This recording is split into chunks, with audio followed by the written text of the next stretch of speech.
Assalamu alaikum warahmatullahi wabarakatuh. How are you dear students? I hope you all are fine. बच्चों, हमारा English में जो first lesson है 3 questions, इसका हम इंट्रोडक्शन भी कर चुके हैं और समरी भी हो गई है इसकी और वर्ड मीनिंग्स भी हो गया है। अब हम इसकी रीडिंग करेंगे और इसको समझने की कोशिश करेंगे। तो चलिए let's start our reading and explanation. The thought came to a certain king that he would never fail if he knew 3 things.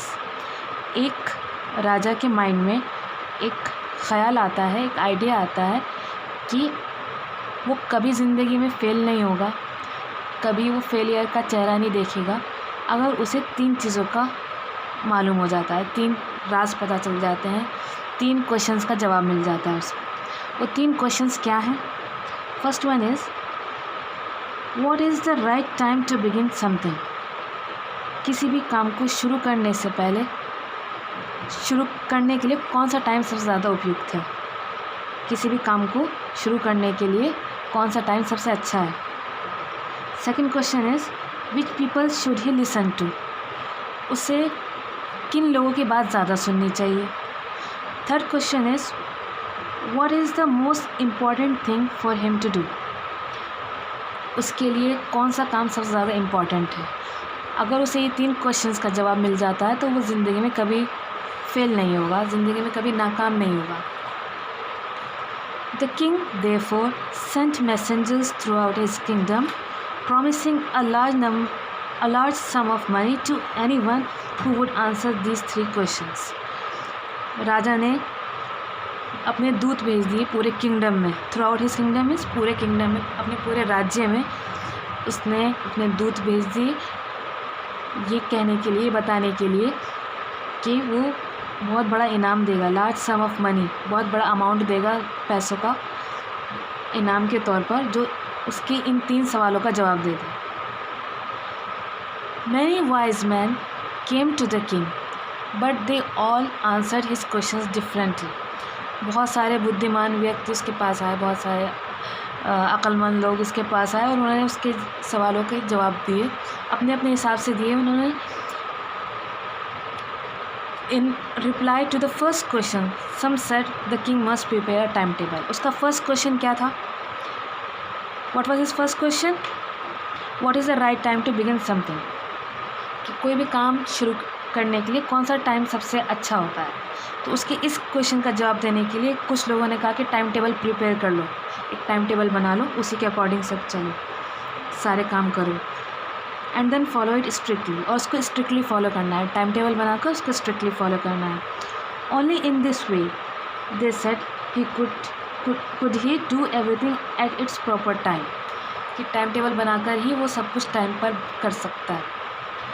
Others said that it was impossible to decide in advance the right time for doing something.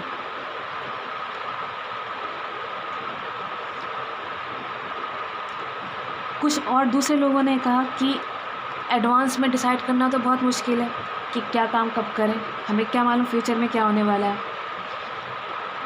The king should notice all that was going on, avoid foolish pleasures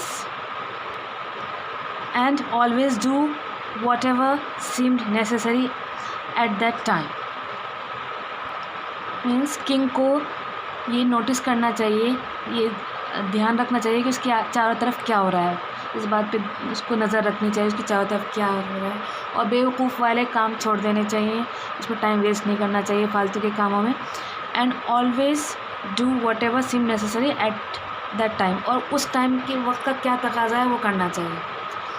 Yet others said that the king needed a council of wise men who could help him act at the proper time. और कुछ और लोगों ने कहा कि राजा को एक बुद्धिमान लोगों की काउंसिल बिठा देनी चाहिए, एक परिषद बिठा देनी चाहिए जो उसको एडवाइस दें कि आपको इस टाइम में ये करना है, आपको इस टाइम में ये नहीं करना है। This was because one man would find it impossible to decide correctly. क्योंकि एक आदमी की तो लिमिटेड बुद्धि हुई, एक आदमी की तो लिमिटेड सोचने समझने की ताकत सलाहियत हुई, तो पूरी काउंसिल चाहिए, जो उसको ये बता सके, किंग को एडवाइस कर सके कि कौन से वक्त में कौन सा काम करना चाहिए. Without help from others, the right time for every action. Means it was very difficult and impossible to decide correctly without help from others. दूसरों की हेल्प के बगैर क्या सही है क्या गलत है ये डिसाइड करना बहुत मुश्किल है. But then other said that there was some things which could be urgent. तो कुछ और लोगों को एतराज़ हुआ कि कुछ चीज़ें ऐसी होती हैं बहुत अर्जेंट होती हैं, उसमें हम एक मीटिंग करने का टाइम नहीं होता कि भाई बहुत सारे बुद्धिमान व्यक्ति बैठेंगे मीटिंग करेंगे फिर कोई डिसीज़न निकलेगा तो फिर तो बहुत मुश्किल हो जाएगी क्योंकि बहुत सारी चीज़ें अर्जेंट होती हैं. In order to decide the right time for doing something it is necessary to look into the future. कुछ लोगों के अकॉर्डिंग ये था कि सही टाइम पे क्या करना चाहिए ये डिसाइड करने के लिए हमें फ्यूचर का पता होना चाहिए. And only magicians could do that. और वो तो सिर्फ जादूगर ही जान सकते हैं हमारे फ्यूचर में क्या लिखा है क्या होने वाला है. The king therefore would have to go to magicians. फिर राजा को मैजिशियंस के पास यानी कि जादूगर के पास जाना चाहिए. In their answers to the second question some said the people most necessary to the king were his counsellors. उसका सेकंड क्वेश्चन क्या था? What was his second question? Which people should he listen to. Okay, उसका second question ये था कि उसे किन लोगों की बात ज़्यादा माननी चाहिए. तो उसका जवाब लोगों ने ये दिया कि उसे काउंसलर्स यानी कि जो बुद्धिमान लोग हैं उनकी बात ज़्यादा माननी चाहिए. कुछ और लोगों ने कहा कि प्रीस्ट यानी कि साधु संत वगैरह. कुछ और लोगों ने कहा डॉक्टर्स की बात ज़्यादा माननी चाहिए. And yet others said that his soldiers were the most necessary. कुछ और लोगों ने बोला कि सोल्जर्स यानी उसकी सेना की बात ज़्यादा माननी चाहिए.